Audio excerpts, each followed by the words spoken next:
Recording started, guys. So they told you getting to the money Yeah, they told me that. Said, yeah, that's how you get some money, finance. and building credit. They're all kind of connected in a way, right? What impression do you have about this class? This one? Hmm? I mean, they're pretty good information. No, but with this class in particular, what did you come here expecting to learn? Oh, wasn't it about professional literacy? That's what it was? I think it's financial literacy. There it is. Financial, which is building credit, finance.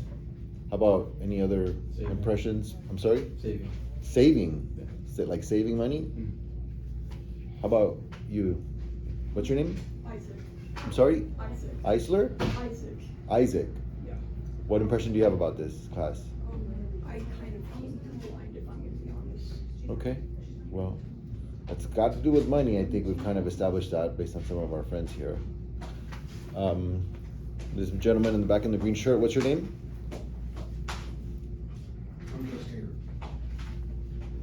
Hello, just here. How are you?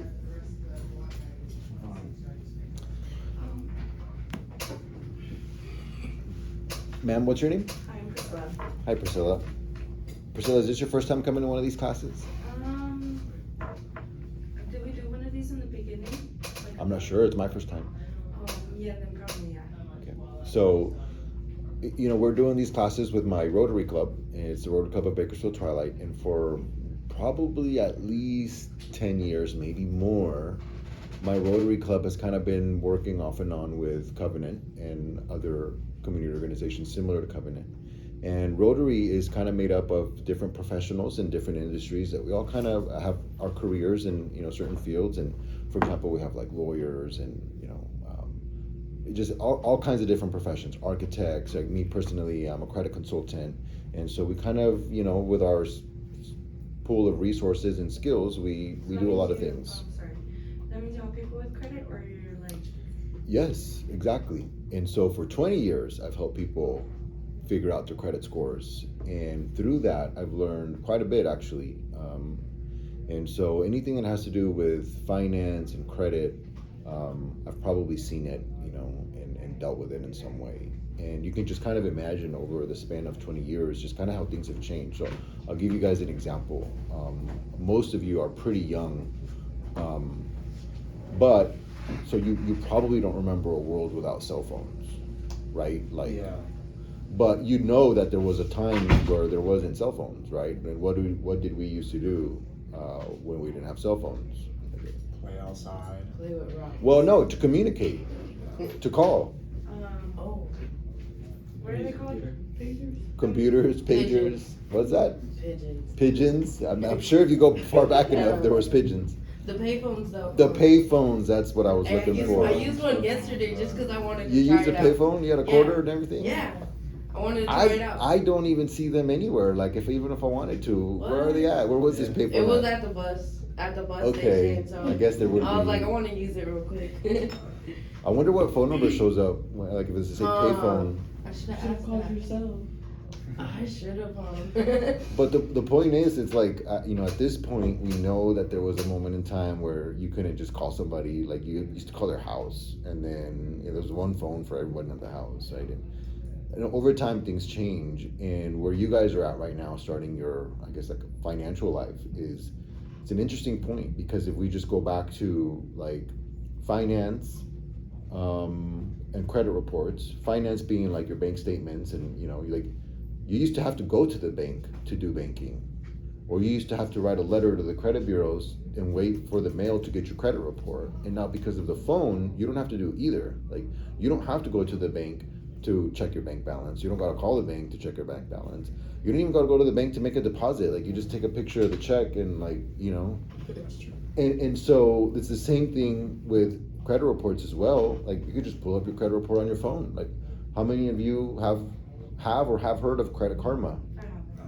And there's tons of other apps that are very similar to that. And it's very important, I think, that as you kind of grew up in this tech era, that you use all of these cool resources and tools that are available to you that really weren't around not even 10 years ago. I mean, Credit Karma might barely be 10 years old. Nah, it's like 15 years old now. But the point stands. It's like your generation is kind of growing up with these tools already built in. So it's very, very important that you accept it. In my practice over the last 10 years, I've seen like just kind of the demographic change where like at the very beginning we had most of our, I guess, like grown up clients like just really refusing to embrace the technology. Like, I don't want my information on the internet. No way I'm downloading any apps and giving them my information, and that's kind of largely went away as like the younger generation has kind of came in, and just basically you grew up with phones. Like, you don't really know a world without it, and so you're not scared of putting in your info online, are you? Sometimes, Some- depends on what it Yeah, a is. little bit. Yeah. But if you for those of you that downloaded and have Credit Karma, you didn't think twice, like, ooh, should I give them my name? And you did think about it. Yeah, No, yeah. you were just like, whatever. Yeah, Here's my social. And- Yeah. And so that dynamic has really changed. It's really interesting. So I'm really glad to see that some of you are already involved with Credit Karma. So raise your hand if you don't have Credit Karma then. So you don't have it at all. I've heard of it, but I just never. Okay. I want to try it out. Yeah, it's free. That's actually like what made it so popular. It was like one of the first ways to get a credit report and credit score for free. Or it wasn't free before either. That was another thing that we want to go back to. So, but we're gonna spend some time today. I mean, this whole financial topic is really like, no way we can get it done in 45 minutes today, right? So we're just gonna kind of see where you're at and see what kind of tidbits I could give you to maybe help you be better. Okay, so I would say that a lot of the things that we don't know as young adults are simple lessons that you might learn the hard way, right? So we're gonna start off with, I think, like the number one pillar of being financially literate is that you have to have a bank account. So like, you have to have a bank account. I think that's very, very important. Make sure that you have a bank account. Now, I assume you all have a bank account. No? And I'm not really gonna ask if you don't, but if you should. If you don't, you should. Okay. Now, how many of you have a bank account with a credit union? Like really strong. Mm-hmm. So, And then, and do you know, like, really if there's a difference between the credit union and a regular bank, like a non-credit union, like Bank of America, Citibank, Chase, Wells Fargo? Yes, go ahead. Credit unions and the regular banks are covered by different insurance agencies. Ooh, really good one. That's a really good difference there. I'm gonna ask you a follow-up question to that then. Are the coverages different, or are the coverages the same? I want to say the coverages are different. I had a personal finance class, so we kind of skimmed over it a little bit, but we focused more on the insurance for the banks that actually like the base banks, not the credit Yeah, unions. so what Isaac said is basically, if you have money in the bank and the bank decides to close their doors because they went broke, how does the bank go broke? It happens. Whatever money you have deposited in there is insured by some type of insurance. So regular banks are insured by what's known as the FDIC, which is just like the Federal Deposit Insurance Corporation. It's like a government insurance for federal banks. And I believe it's $250,000. So like, if you have $250,000 or less and the bank closes, the government will give you, or that insurance will give you that money. And if you have more than that, they're not going to give you more than that. And credit unions are technically insured by some other insurance company called NCUA or something. But the point is that it's different. But I think for our use here, is like, well, right now that doesn't mean much to us, right? Like, we're not really worried about a bank closing. We're just really worried about what does a credit union benefit me right now as a young person starting personal finance, and why would I pick a credit union over a bank, or vice versa, a bank over a credit union? So for those of you that are with Valley Strong, how'd you get there? Why'd you pick them? I like that it was local, and the fact that there was like that option to open an account with credit in case I ever decide to go down that route. What do you mean account with credit? Like, I have just a debit right now. I haven't opened anything with credit because I want to be able to potential for that until I know that I can pay it off. Okay. So I'm waiting until I have that like safety net. How about, I don't even think about stuff like that, honestly. I mean, I already know like how to handle like my credit shit. I got Credit Karma because when I was 18 years old, I had my first apartment, and I was kind of still figuring out like the whole PG&E bill and like how it could go to collections and it could affect your credit. So I went somewhere to help me, and then they helped me and basically fixed it, and then I got my bank account. And I was mainly worried about just putting money in my bank account, keeping money in my bank account, or then like, you know, my credit and all that. Yeah, no, but why'd you pick Valley Strong? Me and my friends just decided to do it all together. Yeah. Yeah. Yeah, so credit unions tend to be, in my opinion, a little better for like consumers starting off, because they have a really good range of products that regular banks don't have. So there's not a big difference, but you will have some very important differences that I think it'll be very important for you. And so it's not crazy to think that you have a bank account with Chase and a bank account with the credit union, because they can both serve very different purposes. But as a young person starting off, credit unions, and not particularly Valley Strong, but any credit union, has a product called a secured loan, and that's not available at regular banks. And this is just basically a loan that's based on money that you have in the bank. It's a really neat way to start building your credit, because the most common problem that you run into is that, well, nobody gives me credit because I don't have any. Like I can't get approved for the credit card at whatever store because I don't have any credit. So I can't even start credit to build credit. Like, how do I build it, right? This is the problem that we run into. A credit union, a bank account with a credit union, is like that very first problem solver for you, because they'll open you up what's known as a secured loan. Has anybody heard of a secured loan? No? I think I heard of it, but yeah, like how you said, you have to have money coming in. So a secured loan is really just a loan that's secured on something. And in this context, it's going to be a loan that's secured on money that you have in the bank, right? So Current Schools or Valley Strong will want you to have $500 in your savings account, and then they'll loan you $500. It's kind of weird, right? It's like they're loaning you your own money, but they know like, oh, they already have it, so we don't even care if their credit is non-existent or bad. Like, the money's already there. We're going to loan them $500, and they literally will loan you $500. They will put a hold on the savings though. Like, that savings is locked away, and then they give you $500 in your checking. So it's a little weird, but follow along. This loan goes on your credit report, and of course you're going to make your payments on time, and 6 months later this loan gets paid off, and now you have one paid off loan on your credit report. That looks pretty good. The moment you do that, it just kind of opens the door to get regular credit cards. So if you do have that initial problem that everybody has of, I applied for the credit card at whatever store, you know, Macy's, Home Depot, Walmart, like wherever you're going, and they say at the checkout line, hey, you want to apply for this credit card, you get 30% off, and you're just like, all right, and then they'll go, you'll get a letter in the mail letting you know of our decision. Like, that means no. If you want to avoid that problem, you start with a secured loan at a credit union, and that's step number one. It really is, right? So get a bank account, get a secured loan. It kind of starts the process for you. How many of you, or do any of you already have credit cards? How many credit cards do you have? Just one. With who?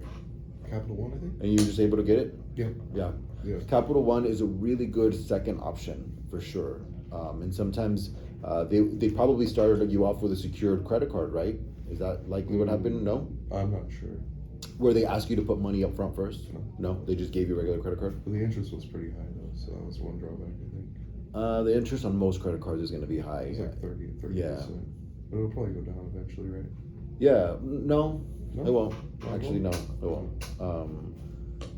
But who do you have a credit card with? Atlas. With who? Atlas. And was that a secured one? It sounds like one. Kinda. I think you put money to the account, and then they'll just put that as your spending power, so as your credit card. Are you sure that's not a prepaid card though? I'm not sure. Like you put money into your bank account, and they'll put that money into your credit card. So however much, like you put 50 in your checking account, then they put 50 in your credit card. Yeah, that's a prepaid debit card. It That's is. different. It is. Yeah, because the Capital One shows up on your credit report. That Atlas probably does not show up on your credit report. No. I don't think so. No, it sounds like a prepaid card. Yeah. No. Any other credit cards that we have? Me, no. No. Have you applied? You have a credit card? No, I'm still confused about that credit card. card stuff. But I'm good for like paying back money and getting it. Well, So have you ever actually- borrowed money? Yeah, that's why I'm saying like I'm really good at stuff like that. Well, like, so- I'm sorry. Have you ever borrowed money from banks? Mm-mm. So who you borrowed money from? People? Not really like people, but like if yeah, I'm good at like how the credit thing works. I want to know more about it so I can get involved with it. Well, what's step number one?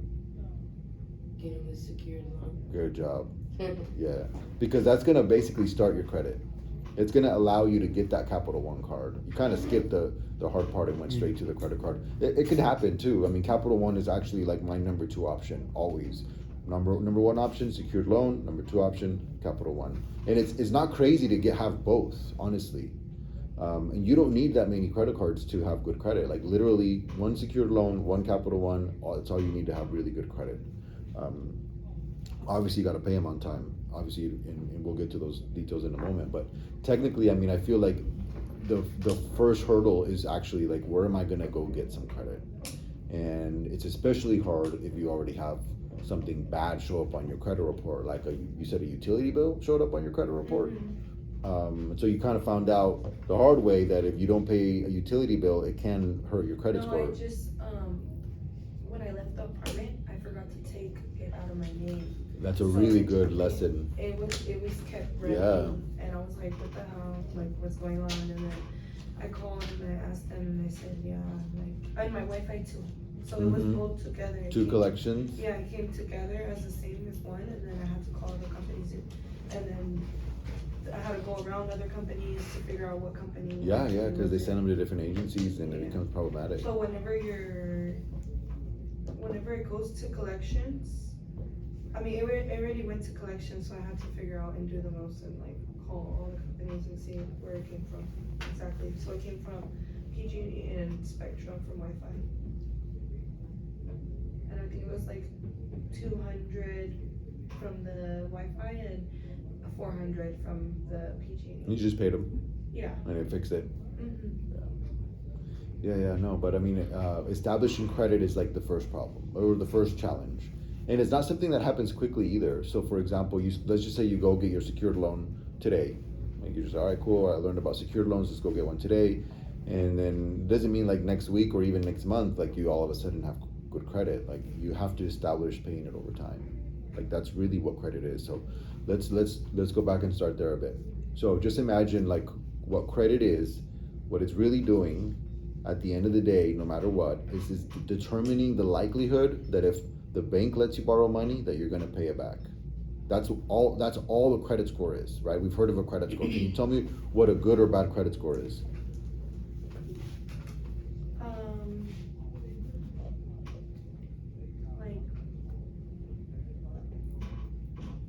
Like 400 is bad? 400 is bad, I would agree. Like 700 good. 700 is good, I would also agree. What's the lowest and what's the highest? Highest is 800, right? The highest is what? 800? It's 850. 850, right? What's the lowest? 150. Nah, it doesn't go that low. 350. It's 300. So the lowest is 300, the highest is 850. That tends to be the range. It's 550 possible points. So all this number is supposed to be, it's like your report card, honestly. Like you're in school and like you get a report card and you get A, B, C, D's, and F's. Like that's kind of what this is. And honestly, it's like, 3 and 400 is like a F, 500 is like a D, 600 is a C, 700 is a B, and 800 would be like an A. On it, like that's a really good way to just kind of connect some dots right there, right? So if you have a 400, that's an F, and if you have an 800, that's an A. 700 is probably a B, and 600 I would say is in the C range. And all that is trying to do is just saying, okay, if I let you borrow money, the likelihood of you paying me back is this high. So if you have an A, if I let you borrow money, you're almost guaranteed going to pay me back, right? And if you have a F and I let you borrow money, like I'm probably not going to see that money back. That's all it's trying to do in very simple terms, right? So if we have our credit card and we never pay late, and it's been 2-3 years and you've never missed a payment, you use it very responsibly, you're probably going to have an A, after 2-3 years. But initially, you might start off in CB territory because it's just going to take a while to build up to the A. Because you have to establish, like, yes, I borrowed money and paid it back over an extensive period of time. And the trap that happens, here's the trap. Here is, like, if you take away anything, it's this part. Once we start to get credit cards, it's gonna be really easy to get more. So once you do really well with one, whether it's the Capital One or the secured loan, it's gonna be so easy to get more. Like, anywhere you go, they'll give it to you. You can apply on your phone, they'll give it to you, right? And the trap is that now you have several credit cards, or even just one, and they start to raise your limit. So now, what's your limit? 3,000, I think, something like that. It didn't start at 3,000. Yeah. It started at I've had it for 3,000. like 6 months. Okay, that's an exception, but eventually it'll be 5,000 and more, right? So now you just kind of have like all this money, not really, but this credit, and what starts to happen, and what I've seen is that we start to spend next week's money. Meaning that you don't have the money right now, but you get paid next week, but you have the credit card right now. So let's spend next week's money right now on this credit card, because in your head, when you get next week's money, you're gonna pay down the credit card. Does that make sense? And this is where the trap is, because next week gets here and you don't pay the credit card. Something happens and you need the money for something else, and the credit card just kind of carries over to the next month. And that means that interest starts to accrue. You mentioned you had a high interest, but it's very important to know that no matter the credit card and no matter the interest, if you pay it off the same billing statement that you charged it, it's zero interest. Yeah. You're aware of that? So what I do is I put like a couple bills on there. I pay it all off like the same month. Yeah, I have and like you a don't pay any interest. No, I have like a 740 credit score. Yeah. That's pretty. I'd say that's a A-, B+. Yeah, good job. But that's very important to know. Like, you can say, well, I got a really high interest rate, but you pay zero interest if you pay off the credit card relatively quickly within the same billing statement. It's when you carry it over to the next month and the next month where those interest charges start to apply, and they start to put people in trouble, because then they start making their minimum payments and the balance is not going down because it's all interest charges. Okay? And that's the trap. So we have to start with having that financial discipline to not spend next week's money now on the credit card. Do not think that this credit card is extra money. Like, it's not. It's not extra money at all, and that's the trap. So if you start to get credit, or when you start to get credit and you use it responsibly, pay for things that you're already paying, like you're already paying for a cell phone or internet or whatever it is that you're already gonna pay for, just pay it with the credit card and then use the money to pay the credit card. You'll be fine. The trap is when you start to use it as extra money. It's not extra money. It's not an emergency A lot of people fund. do that too.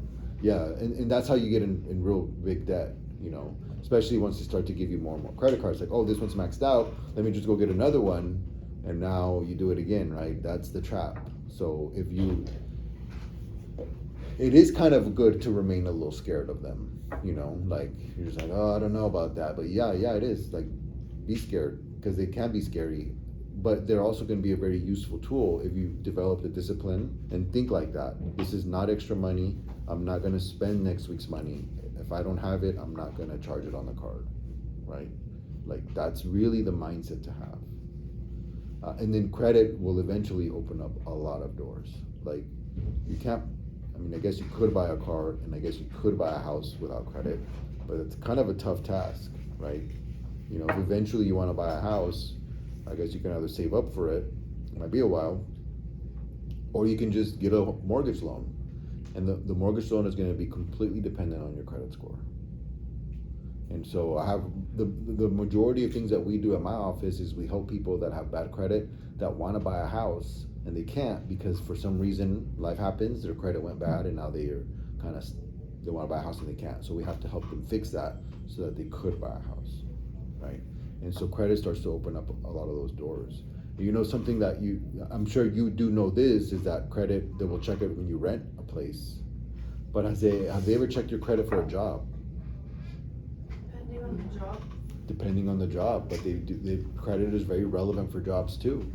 Like certain careers will be problematic if you have bad credit. Yeah.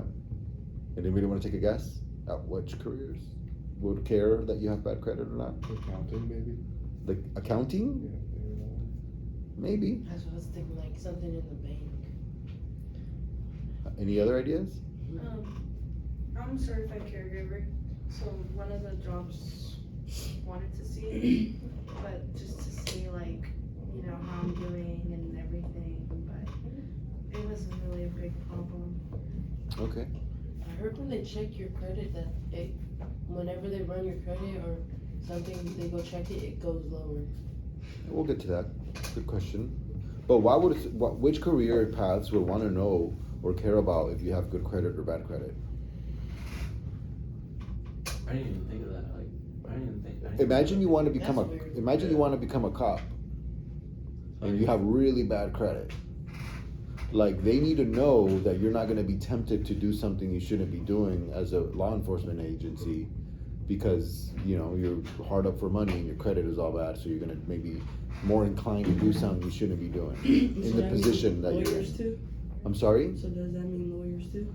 Potentially, it can be. A lot of lawyers are self-employed, so no one's going to be checking them. But technically, if you're a lawyer, you're going to be working for a big firm. I'm sure they'll check your credit. Yeah, absolutely. Or being like a correctional officer, you know, working in the prisons. They want to know that you're not hard up for cash and maybe more inclined to do something that you shouldn't be doing to make money on the side in the prison, right? So that's a really big one, is law enforcement of all kinds. Highway patrol, police officers, COs, and then definitely for the federal government, but also positions in finance like accounting, banking positions. They will care how you're doing in your on your personal finance. That's why they'll check your credit report, and you know it'll make them decide that. I've had a couple clients that are applying to become sheriff deputies, and their credit, like, it's problematic. The part of their, you know, background check and everything, like they want, like, hey, you need to fix this before you apply for the department. And so there we are, helping them, you know, figure out those issues before they become sheriff. So it's just interesting how it kind of comes around. Another little known one that they do check is for life insurance. Like, that's weird. Like, they'll check your credit for life insurance. Like, yeah, they'll check it for life insurance. In other states, not California, but in other states, they'll check your credit for car insurance. So it could just kind of be like everywhere, you know. If you want to open up PG&E, they're gonna check your credit. Yeah. And Some phone bills too. some cell phone They'll bills charge for you sure. how much, They might ask you for a deposit if your they don't credit like what is. they see. They might ask you for a deposit. So okay, so we've established that credit is kind of everywhere, right? Just like all these little nooks and crannies in our lives, credit could have something to do with it. And we've also established that in order to start building it, we need to get some. And the fastest and easiest way to get some credit is a secured loan through a credit union, and second, a credit card through Capital One. Most of the time it is a secured card through Capital One, which is the same concept as a secured loan. You give them a deposit and they give you a credit card that's similar to the deposit, but it's not a prepaid debit, because whatever you spend is not deducted from the deposit. Like, they keep them separate. They just, let's just say for example, they give you a $300 credit card. Well, you give them $300 and then they hold the 300. And if you spend the 300 and never pay them back, well, they got their 300. They're not worried about it. That's what a secured card technically is. Obviously, you want to do that. You want to build credit, and so you're gonna use it, pay it, use it, pay it, use it, pay it. Eventually, if you do really well, after like 8 months, they'll give you your 300 back, and they'll say, all right, cool, your credit card is a regular credit card now. It's not a secured one anymore. Here's your 300 back. We trust you. That's really what it boils down to. So I would say if you don't have any credit, like those would be my first steps. Like, literally do them now. Download Credit Karma, take a look at your credit report, make sure there's nothing there that shouldn't be there. Second, make sure you have a credit union account and you open up a secured loan. If you need to save up money for those $500, there's a credit union that doesn't even require you to have the $500 to give you that loan. You guys want to write it down? Because if you don't, that's somewhere where you would go. She went like this. I'll write it down right now. Self-help credit union is where you would want to go. Put a little note on your phone, write it down. Self-help credit union here in town has a great loan. They will literally give you the loan right now with no money, with $50, and then they'll make your payments be $60 a month. So you start paying $60 a month, and after 6 months you've paid off your loan, and then they give you the money. So after 6 months you paid off the loan, and then they give you $500 like yours free and clear. It's like you saved up money, and it shows up on your credit report that you paid it off. It's really cool. I really like that product. I would highly recommend it. And Self Help Credit Union is right here on H Street, like right in front of the Fox Theater. So I would recommend that one for that particular product. You've seen it there? Yeah, Self Help Credit Union on H Street. I think it's like 23rd and 24th, right there in the middle. So okay, what else do we want to know? So if you go into that self-help credit union and you like talk to them, and if your thing's like $60 a month, would that still help like build your credit? Yeah, they're reporting that you're paying $60 a month every month for 6 months, so it's a paid off loan. And once you start, like say if I like started there, and then like would my credit still be the same if I wanted to go to Valley Strong? Like would it transfer over, or would it be like I would have to start a different like I see where you're going with that. credit like, over there? If I say the word credit bureau, you guys know what I'm talking about? What is it? What am I saying? Credit bureau. Like Experian, right? Or- Okay. How many credit bureaus are there? 3. Did you know that there's 3 credit bureaus? Did you know there's 3 credit bureaus? Okay. So credit bureaus are literally there's 3 main ones. Then there's a lot of little ones, but they're technically like who holds your credit information. So if I say, let me see your credit report, like, well, who has it? Who has the credit report? Experian, Equifax, TransUnion. Those are the 3 bureaus. They're not government agencies, they're private companies, and they do the same thing. They just have your info, and by info I mean the debts that you have and how you pay them. So they're basically like the databases of your credit information. There's 3 of them: Experian, Equifax, TransUnion. If we go to the car dealership today to go buy a car and they run our credit, they're going to call, not literally call, but they're going to check with Experian and say, hey, can you send me so-and-so's credit report? And Experian will be like, here you go, here's their file, right? But it's not always Experian. It could be Equifax, it could be TransUnion. Like, it's just one of those 3, most likely at all times. So when you go to I don't know, Home Depot, and you're gonna get the credit card at Home Depot, and they ask you at the register, you wanna get a credit card, you say yes, and then they're like, what's your name, address, social? They're sending that info to one of the bureaus, and that bureau is gonna send them their report back. Follow me? So some of us, like, it's like, okay, so how does the bureau even have this information on us? Like, did you give Experian your info? Like, did you ever contact Experian and be like, hey, I'm 18 now, here's my info, give me a credit report on me, you know? How do they get the info? That's probably through credit card companies. Yeah. something like that. Capital One told them. Yeah. You know, Valley Strong told them. When you had those collections, how did they get on your credit report? PG&E told the credit bureau, right? So the credit bureau is basically receiving information from all of the people that you do business with, technically, right? If you do business with Valley Strong, they're sending hey, this person pays on time, he's good, or like, hey, he missed his payment last month. If you have a car loan, they're sending the info, hey, this person pays their credit on time, you know, and so Experian is basically like compiling all this information on you, and then they sell it to anybody that wants it, technically. Yeah, I had that situation when I had to figure out where the PG&E bill came from, because they send it off to a different company and they're different parties, and Well- they charged me to find out where it came from.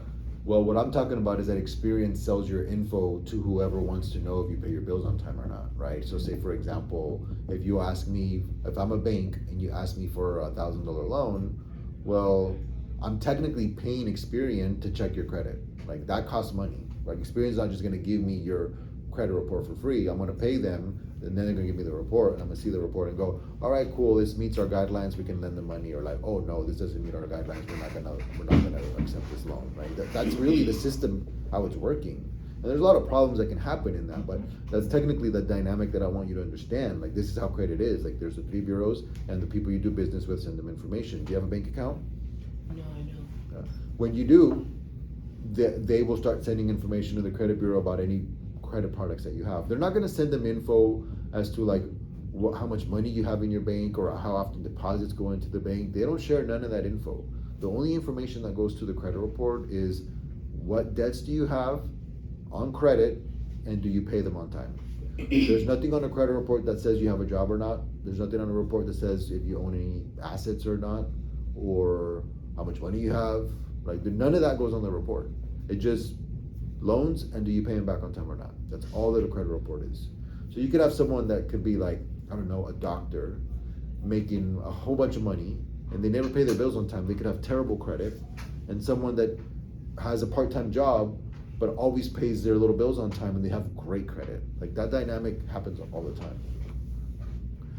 But that's kind of what's at work. So when we talk about things like Credit Karma is an app that they pay. So they're paying Equifax and TransUnion a little fee to pull your reports and give it to you in this little app.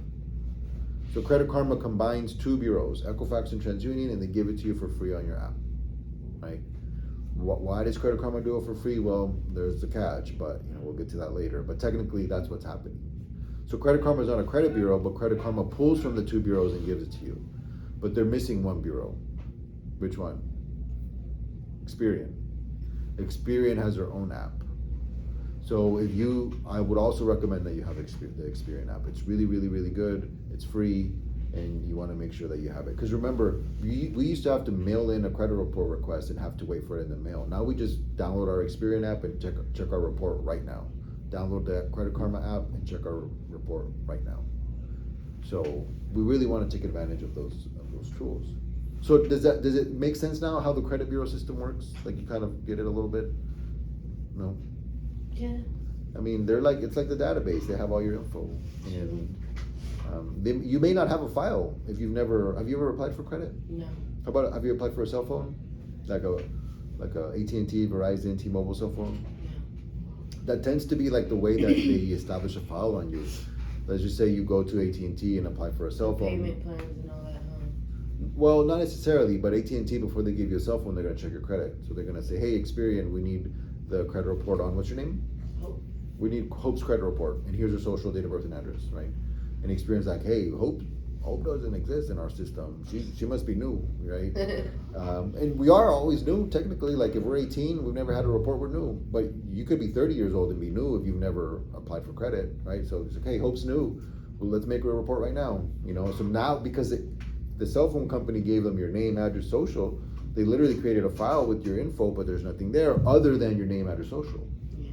And there's like, hey, she doesn't have a report. So then the cell phone company will make a decision like, all right, we'll give it to her or not, or we'll ask her for a deposit. That's kind of how that works. Have you ever applied for housing? Like a rental, like a place to rent? No. No? That would be another common way. Our first time we applied for an apartment, they check our credit, we give them our info, they send the info to the bureau, this file doesn't exist, you've technically created your credit report in that moment. So when you go to the credit union and open up an account, maybe open up your secured loan, and they try to ask for Hope's report, and nothing comes back, in that moment you'll technically have created your file. Yeah. Dang, that's crazy. So, but that'll be, I guess, like your first homework assignment. Are you excited or are you scared? Well, actually, I'm like kind of excited. I really want to. That's like something that's been on my mind because I'm always good for like paying money back and stuff. So, I mean, I really want to get involved with it. So. Yeah, I think what I've learned over the years is that when it comes to building credit and really money management, it has a lot to do with just kind of being like self-disciplined. And some people are more self-disciplined than others, but just by nature. Like, just some people can be very disciplined and go no, and some people are just like, ooh, that's nice, I want it right now. And it's like, I don't have the money, but I got a credit card, swipe, right? And that's actually like the first difference maker between whether you're gonna learn the easy way or the hard way to have good credit.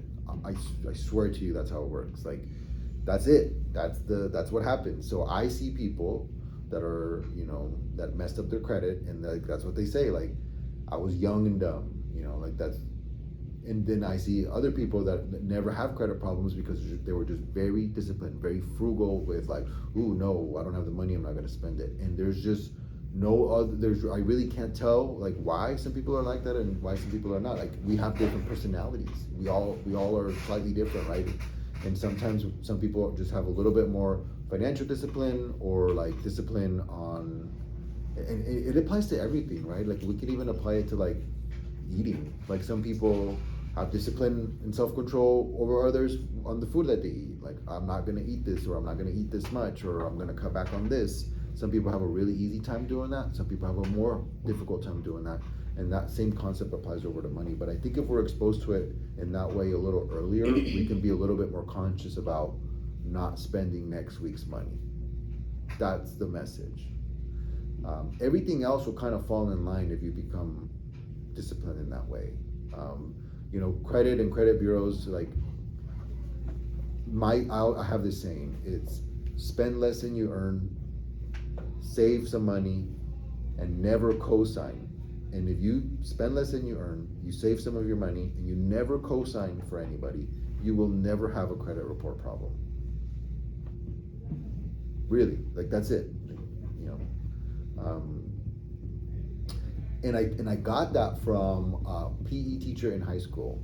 That's not what he said. He said every day after PE, he would say, what would he say? Never lie, cheat, or steal, and you'll never go to jail. Like, that's how he would let us go after class. Never lie, cheat, or steal, and you'll never go to jail. And I always thought about that. Like, I guess that's true. Like, I can't imagine a way I'd go to jail if I don't lie, cheat, or steal. Like, I was always trying to figure out, like, how can you go to jail without lying, cheating, or stealing? Like, I don't think so. I think he's got all the bases covered. And so through that, I just kind of thought, like, how do you never have a credit score problem? Well, you spend less than you earn always. You save some of your money, have savings, and you never co-sign for anybody. You never have a credit score problem. Really, like, there's no other way that could happen. If you guys, you know what I mean when I say co-signing, right? Yeah, like if somebody goes to jail and then be bailed out, they get a cosign. Okay, kinda, yeah, that'll. Or like, can't you like cosign for like an apartment? Yeah. And for a car too. Yeah. And for co-sign for a lot of things. Because For what? that's when they Any get type of verified. loan, really. Yeah.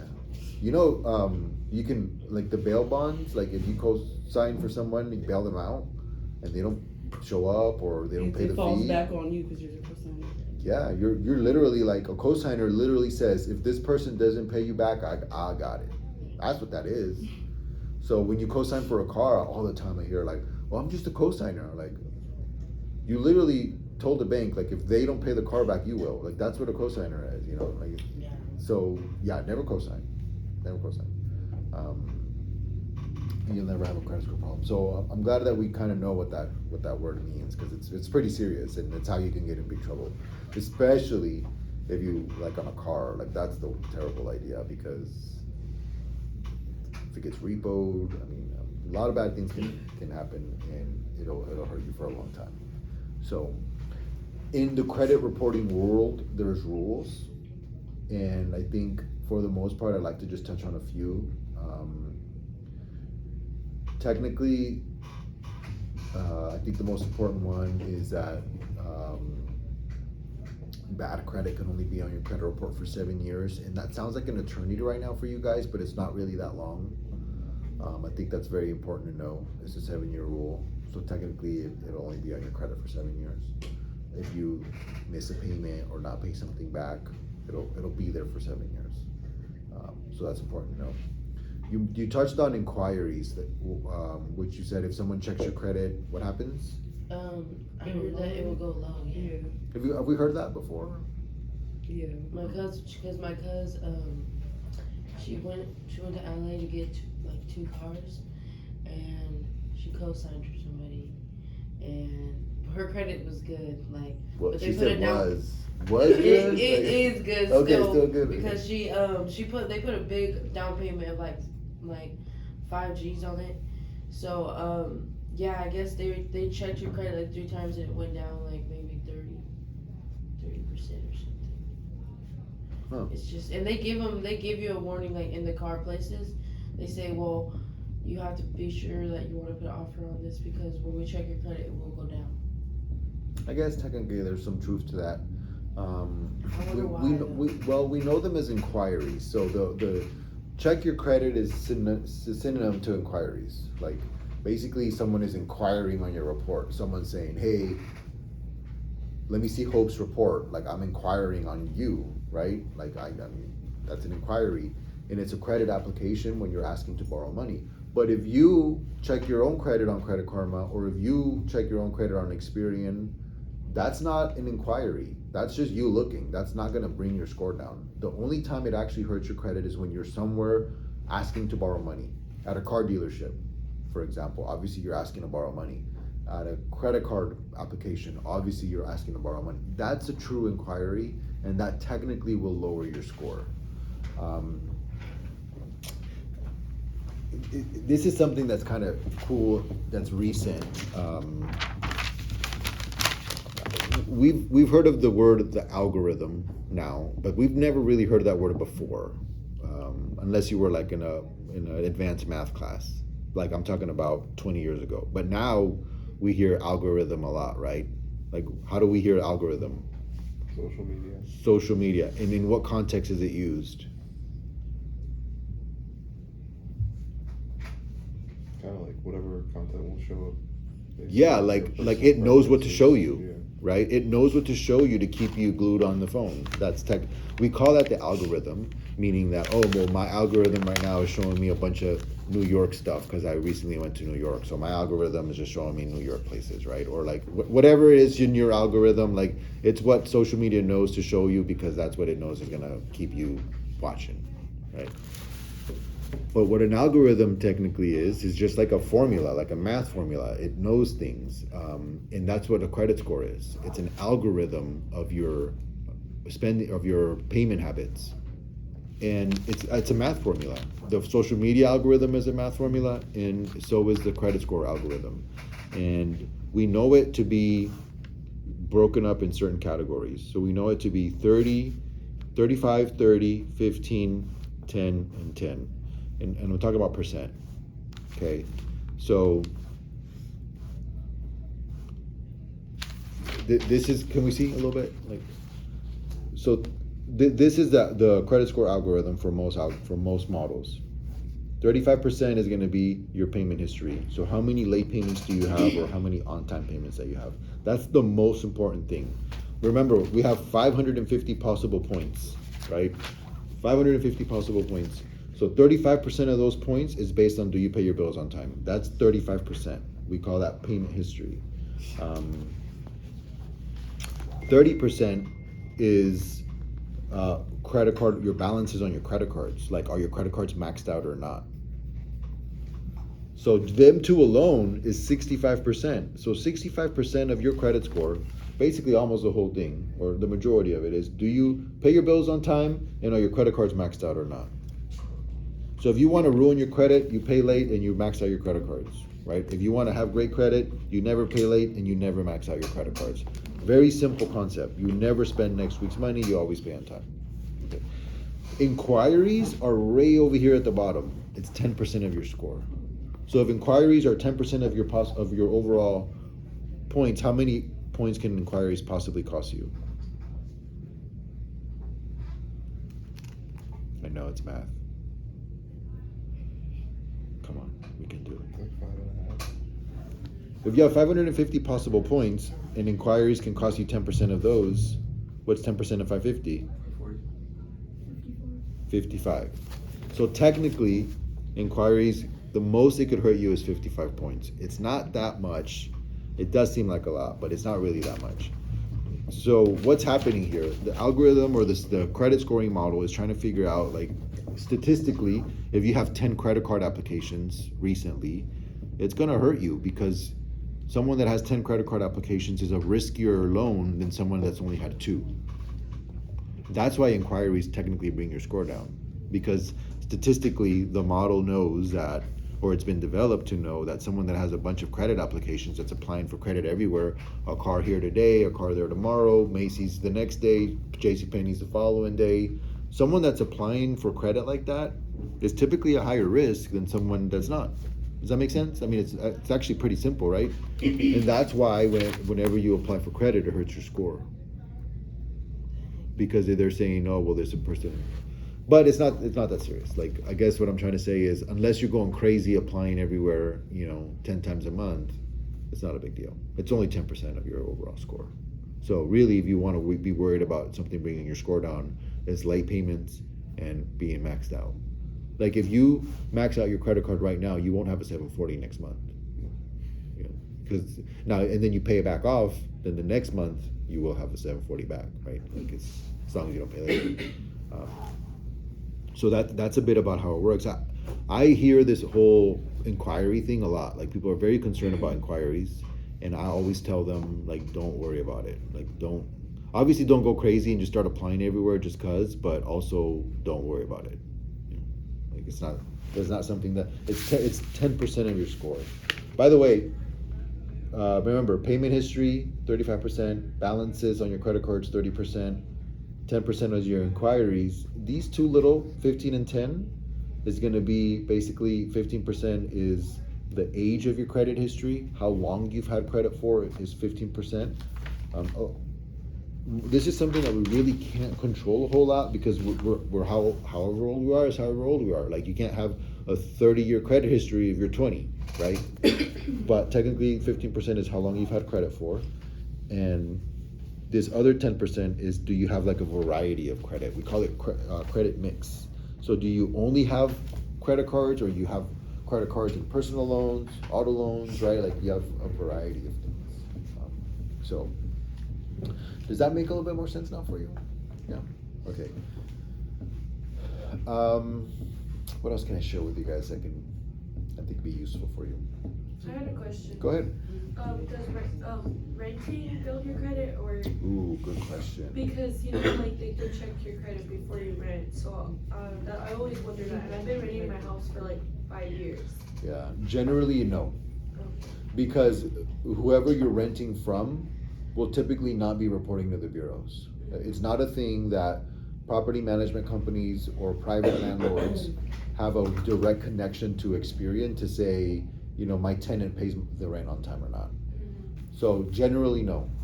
However, there are services that will do that for you for very cheap. Like, I'm talking like $10 a month. One of those services that I know off the top of my head is called Rental Karma, or Rent Reporters. So if you Google those, they will connect to your bank account and report your rent payments to the credit bureau, and then you can benefit from your on-time rent payments. So that's actually a really good, useful idea. I'm really glad that you brought that up. Because do you rent from a property manager or a landlord? From private owner, yeah. So the private owner, he doesn't have a way to tell Experian you pay your bills on time, right? There's no mechanism there to make that work. So a private company like Rent Reporters or Rental Karma, they will be the ones that'll do it. But my first 2 apartments before that, I rent from an actual company. It's like 5% of rent companies, like property managers, that they will report, but it's very, very rare. But it doesn't matter whether you're renting from a private company or a property manager. You can always pay for a rent reporting service and then get basically credit for the biggest bill you're already probably paying. Yeah, I'm really glad you brought that up. That's a really good idea. And I do recommend it, especially if you're starting to build credit. Yeah, that's a really, really good way to do it. And I always heard, like, when you buy jewelry and stuff, you can build your credit, but I don't know if that's true or not. We've heard that? You've heard that too? Yeah. So where that comes from is the fact that it's hard to get credit when you don't have any. And who will approve you always is a jewelry store. Mm-hmm. They will say, yeah, you don't got any credit, here's a chain, Yeah, build some credit with it. I was like, so when they do that, like, say you go and get, like, you want a $1,200 chain, and then you go over there, like, do you get credit for paying it off? Yeah. Really? Well, That's crazy. well, really Sorry. Go ahead, no, go ahead. There's always a certain amount to put down to it first before they give it to The whole reason, so it's not that jewelry stores give you more credit points than others. It's just that there's someone that's gonna tell you yes when most people tell you no. Like if you try to go get a credit card at Macy's and you don't have any credit, or you even have bad credit, like you're not gonna get a credit card anywhere.